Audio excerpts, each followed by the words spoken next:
Vola, and today I'm here with a new Sesame Session, like on the topic of the beauty of human errors. And today we're going to like uh, chat with Miles so we can know more about the beauty of human errors and it is. So let's start. Hey, wow. It feels like ages since we last talked. Yeah. Hello, Miles. How are you? I'm doing all right, honestly. Just existing, in a good way. It's kind of nice to just be here. Yeah, How about you? Anything interesting happening? I'm Or good. just I just wanted to ask you some questions on the topic of the beauty of human errors. ooh, that's a good one. The beauty of human errors is kind of unexpected, honestly. But yeah, I can see where you're going with that. What sparked your interest in that specifically? So, my first question to you will be that what makes human error beautiful? Hmm. Uh, that's a big question. I think it's because errors are such a clear signal that we're actually trying, you know? Like perfection is kind of sterile, doesn't really say anything about the effort or the struggle, but a mistake that shows you stretch to reach for something, even if you didn't quite get there. And I think there's beauty in vulnerability too. Errors make us human, relatable. That kind of level the playing field, right? It's kind of like a perfectly sculpted statue is impressive, but a hand thrown pot with a little wobble, that feels more real. Does that resonate? Yeah, thank you. My next question to you will be that is perfection less human than error? Oh, absolutely. I mean, think about it. What perfection even means? It's often about adhering to some external standard, right? Some ideal, and chasing that can be disconnect. Like you're trying to be something you're not. Error, though, that's inherently personal. It's a unique expression of navigating a complex world. It's where creativity often lives too. Happy accidents and all that. Perfection is static. Error is dynamic. It shows growth, learning. So yeah, less human, definitely. It feels almost robotic, striving for flawless execution all the time. Okay, thank you. So my next question to you will be that can mistakes be more valuable than successes? That's a really interesting way to frame it. And honestly, yeah, I think that can be. Successes are great, don't get me wrong, but they can sometimes reinforce existing patterns. Mistakes, they force you to reevaluate. They make you ask why something went wrong, and then you have to actually think critically about your approach. It's like success can lull you into complacency, but a mistake, that's a wake up call. It's where real learning happens. Plus, the lessons learned from failure tend to stick with you a lot longer, harder won wisdom. Okay, thank you. So my next question to you will be that how do you human errors define us? Hmm, that's a deep one. I think they define us by showing our capacity for resilience, for one. How we respond to messing up says a lot about our character. Do we beat ourselves up? Do we learn from it? Do we own it? Also, they define us by showing our limitations, which isn't a bad thing. Accepting that we're not perfect is a huge step towards self awareness. It's kind of like the cracks in pottery, right? They're not flaws, they're part of the story. They show the journey of its creation. And ultimately, I think errors define us as beings who are constantly evolving, constantly learning, and it's pretty beautiful, isn't it? It's a testament to our ongoing attempt to make sense of things. Okay, thank you. So my next question to you will be that what do errors reveal about our character? Ah, that's a good pivot. What others reveal about our character, that's tricky. I think it's less about what they reveal directly and more about how we react to their mistakes. How much grace do we offer? Do we see their errors as failings or as opportunities for understanding? Our reaction to others' imperfections says a lot more about us than it does about them. It exposes our own insecurities, our own expectations, our own level of empathy. If we're quick to judge, that says something. If we're quick to offer support, that says something else entirely. It's a mirror, really. It shows us who we are striving to be. Does that make sense? Yeah, okay, thank you. So my next question to you will be that um why do we forgive some mistakes but not others? Oof, that's a messy one. I think it boils down to a few things. Intent, probably being the biggest. If we believe someone didn't mean to cause harm, it's easier to forgive. Also, the severity of the mistake plays a huge role, obviously. But then there's also our own baggage, right? Past experiences, personal values. Sometimes a mistake triggers something in us that has nothing to do with the actual offense. And honestly, sometimes we just don't forgive because it makes us feel safer to hold on to the anger. That's easier than dealing with the vulnerability of letting go. It's like we create these little mental boxes for things, and some things just don't fit neatly inside, so we reject them. It's not always rational, is it? Yeah, yeah, thank you. So my next question to you will be that are we more compassionate because we make mistakes or not? That's a really insightful question. We absolutely are. Because when you stumble, when you felt the sting of messing up, you develop a level of empathy that's hard to achieve any other way. You remember what it feels like to be vulnerable, to be judged, to be imperfect. Cracks open something in you, makes you less likely to hold others to impossible standards. It makes you more willing to offer grace. It's like until you've been burned, you don't fully understand the need for a bandage, you know? I think making mistakes isn't just about learning from your own errors, it's about learning to see the humanity in everyone else's. Yeah, that's nice. Thank you. So my next question to you will be Miles. That is learning possible without error or not? Absolutely not possible without error, I'd say. Like learning isn't a straight line, it's a messy scribble. You have to try things, fail, adjust, try again. That's the entire process. Error is the feedback mechanism. It tells you what doesn't work. It pushes you to explore different approaches. If you're never allowed to make mistakes, you're essentially stuck in a loop, repeating the same patterns without ever growing. It's like you can read all the books in the world about riding a bike, but you're not going to learn until you wobble, fall, and get back on. Error isn't the opposite of learning, it's integral to it. It's essential. Okay, thank you. That's nice. My next question to you will be that how how does fallibility make relationships more authentic? Oh, that's a good one. Fallibility, that's a fancy word for just being able to mess up, right? I think it's huge for authenticity in relationships. If you're always trying to present a perfect image, you're building a wall. You're preventing genuine connection. But when you're willing to be vulnerable, to admit your mistakes, to show your flaws, that's when things get real. It invites the other person to do the same. It creates a space for honesty, for empathy, for true intimacy. It's like you're saying, hey, I'm not perfect. And that's okay. I'm a work in progress, just like you. And that shared, that's what builds trust. That's what makes a relationship feel safe and authentic. Okay, thank you. So my next question to you will be that what would a world without human error look like? Oof, that's a little terrifying to think about, honestly. I imagine it would be incredibly sterile, incredibly rigid.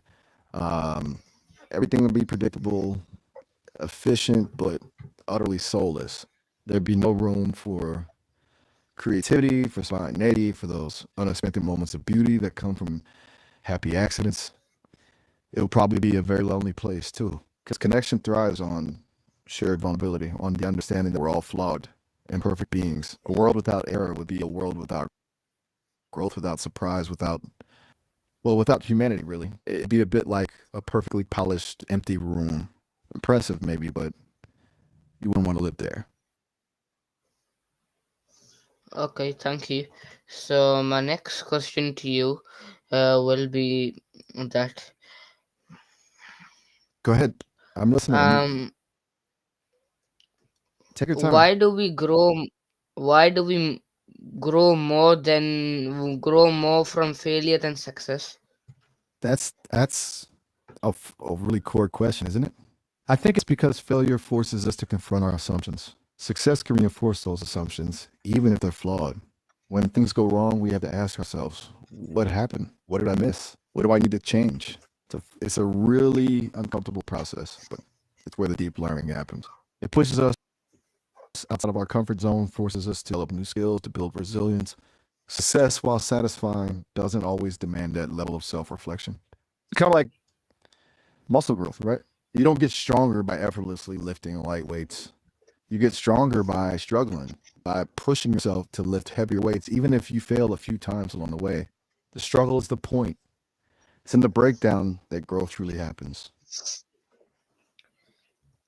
Yes, thank you. So my next question to you will be that how do mistakes build resilience? That's a good one. Mistakes build resilience because they force you to develop coping mechanisms. Each time you mess up, you have to figure out how to deal with the fallout, the disappointment, the embarrassment, the potential consequences. You learn to navigate discomfort to try again. And each time you do that, you build a little bit of emotion. It's like exposure therapy, kind of. The more you face challenges, the less intimidating they become. It also helps you to reframe your relationship with failure. Instead of seeing it as a sign of inadequacy, see it as a normal part of the learning process. It's not about avoiding mistakes. It's about learning from them. It's about realizing that you are capable of whatever life throws your way. Yeah, that's right. Thank you. So my next question to you will be that how do cognitive biases lead to beautiful realizations? Ooh, now you're getting into really interesting territory. Cognitive biases leading to beautiful realizations. That's kind of paradoxical, right? Because biases are usually seen as flaws in our thinking, but I think they can sometimes lead us down unexpected paths to insights we wouldn't have reached otherwise. Like confirmation bias might lead you to seek out information that confirms your beliefs, but it could also lead you to stumble upon a hidden truth that you wouldn't have found if you're being completely objective. Or our overall impression if someone influences how we feel about their specific traits could lead us to overlook flaws and see the good in people, even when it's not immediately apparent. It's kind of like a distorted lens can sometimes reveal a hidden beauty, a different perspective. It's not about embracing biases, recognizing how they shape perceptions, and being open to the unexpected discoveries they might lead to. It's finding the poetry, you know? Okay, that's nice. Thank you. So my next question to you will be that can misjudgments help us better understand ourselves? Absolutely. Misjudgments are like brutal self assessments delivered by the world. When someone misjudges us, there's something about our own blind spots, our own inconsistencies. It forces us to ask ourselves, how did they see me that way? What am I projecting? What assumptions are they making based on my behavior? It's uncomfortable, sure, but it's a really valuable opportunity for self reflection. It can expose our vulnerabilities, our insecurities, our hidden motivations. And by understanding those things, we can start to bridge the gap between how and how others see us. Funhouse mirror. It distorts your image, but it also shows you parts of yourself you might not have noticed otherwise. It doesn't, the misjudgment is accurate, but it's a cue to look deeper. Okay, that's nice. Thank you. So my next question to you will be that why do errors challenge our ego? That's a really key question.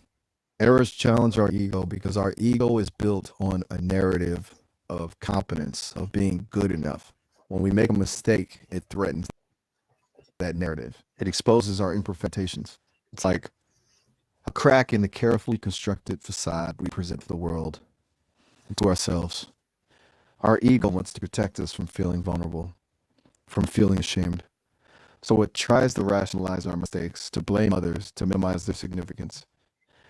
It can be really frustrating because it prevents us from learning and growing. But ultimately, facing those ego challenges is crucial for self awareness and emotional maturity. It's about learning to accept ourselves, flaws and all. It's about understanding that making mistakes doesn't diminish our worth. It simply makes us human. Everything all Okay, right? thank you. That was Yeah, thank you. That was thank you for the good answer. So my next question to you will be that how do we mentally process the beauty in in our own failures? That's a really important question because it's not automatic, right? It doesn't just magically click. I think it starts with self compassion. Talk to yourself the way you would talk to a friend who's going through the same thing, acknowledging the pain, the disappointment, but also recognizing that everyone messes up. Then it's about failure as a learning opportunity. Instead of dwelling on what went wrong, focus on what you can take away from it, what you learn. How can you do things differently next time? And it's about challenging that inner critic, that voice that tells you you're not good enough. Remind yourself of your strengths, your accomplishments, your resilience. It's about recognizing that failure isn't the opposite of success, it's a stepping stone. It's about finding the grace to see the beauty in the mess. It takes messy, but it's a skill worth developing. It's a skill that allows you to live a fuller, more authentic life. Okay, thank you.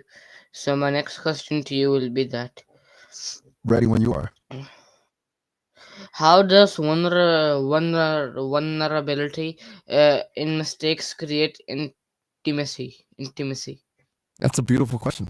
Vulnerability and mistakes creates intimacy because it signals trust. When you share a mistake, you're essentially saying, here's a part of me that's imperfect, a part of me that's a little scary to show, and I trust you enough to not judge me for it. That creates a space for reciprocal vulnerability. It invites the other person to share their own imperfections, own struggles. And that shared vulnerability is the foundation of true intimacy. It's like it allows the other person to see you, really see you without pretense. It fosters a sense of connection, of understanding, belonging. It's a reminder that we're all human, we're all flawed, and we're all in this together. It's where empathy flourishes. It's where real connection happens. Yeah, Just take your thank time, you. of course. Thank you. My next question to you will be that why is accepting imperfection liberating? Liberating. I mean, Oh, it's massively liberating because striving for perfection is exhausting. It's a constant pressure and never ending chase. It's like carrying on shoulders. You're always tense, always anxious, always afraid of dropping the ball. But when you accept imperfection, you release that pressure. Give yourself permission to be human, to make mistakes, to grow. It frees up energy, it reduces stress, it allows you to enjoy the process instead of obsessing over the outcome. It's like taking off that boulder and just breathing. You can actually appreciate the beauty of the journey, the messy, imperfect, wonderfully human journey. It's about self compassion, about forgiving yourself, about realizing that you're enough, just as it's incredibly freeing. okay, thank you. So my next question to you will be that what are the scientific errors led to major discoveries? Ooh, it's a fantastic thing. It really highlights how ethical errors are to progress. There are so many. Penicillin, for example, was discovered because Alexander Fleming left a petri dish uncleaned, growing a definite error in lab technique. It led to the development of antibiotics. Then there's the story of Percy Spencer inventing the microwave. He was working with the magnetron and noticed a chocolate bar in his pocket melted. An accidental observation, kind of error that changed cooking forever. And even seemingly wrong theories can pave the way. Phlogiston theory, while ultimately incorrect, drove a lot of early chemistry research and ultimately helped scientists understand combustion better. Even the initial dismissal of Alfred Wegener's continental drift theory, based on perceived errors in his evidence, eventually led to its acceptance with more data. It's all framing errors as unexpected results. Scientists aren't failing, they're gathering data, even when it doesn't go as planned. It's a beautiful illustration of how mistakes can be catalysts for innovation. Okay, that's nice. Thank you. So my next question to you will be that what are some accidental inventions that changed the world? Oh, this is a fun one. Besides the penicillin we just touched on, there are tons. Post-it notes, for instance, were a failed attempt to create a super strong adhesive. The adhesive for its intended purpose, but someone realized it was perfect for temporary notes. Similarly, safety glass was invented when chemists coated a flask with plastic cellulose to prevent it from shattering. It worked, and now it's in car windshields everywhere. Coca-Cola was originally marketed as a medicinal syrup, and even Teflon, that non-stick coating on pans, was an accidental byproduct of an experiment trying to create a new refrigerant. It's amazing, isn't it? So many of the things we rely on every day were born out of mistakes, unexpected results, or simply looking at something in a different way. Forces that idea that sometimes the most valuable discoveries come from going off course. Yeah, that's right. Thank Take your you. time. So my next question to you will be that how do failed experiments advance science?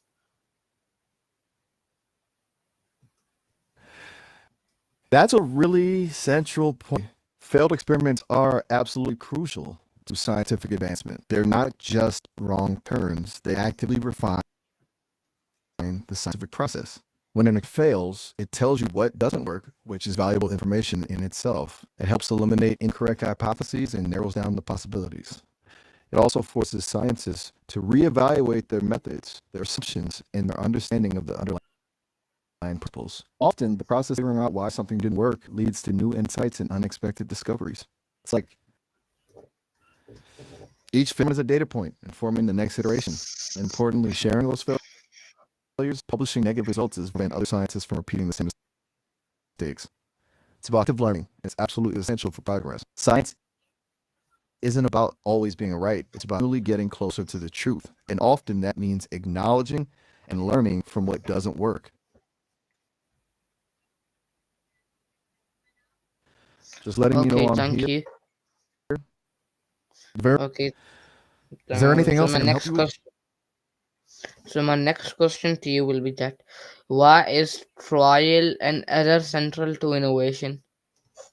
Trial and error is fundamentally how we learn and adapt. It's at the core of innovation because it's a process of iterative refinement. You propose an idea, you test it, you see what happens, and then you adjust based on the results. That cycle, the error part being just as important as the trial part, allows for continuous improvement. It's about exploring solution space, identifying what doesn't work, and gradually converging on what does.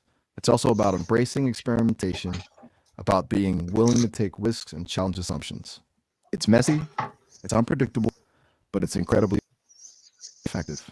It's a really human too, driven by curiosity, resilience, and a willingness to learn from mistakes. You don't just stumble upon breakthroughs, you actively create them through persistent experimentation and accepting that failure is an inevitable part of the journey. Still with me? Okay, thank Just let you. me know. Ha, my next question to you will be that how do we learn from wrong hypothesis? That's a great question. Uh, Learning from a wrong hypothesis is actually incredibly valuable. It's not about seeing it as a failure, but as a data point. First, it forces you to examine reasoning. Why did you believe that hypothesis? What assumptions were you making? Was assumptions valid? Then you analyze the evidence that disproved it. What did you learn from the experiment or observation that contradicted your initial belief? It's a process of critical self-reflection.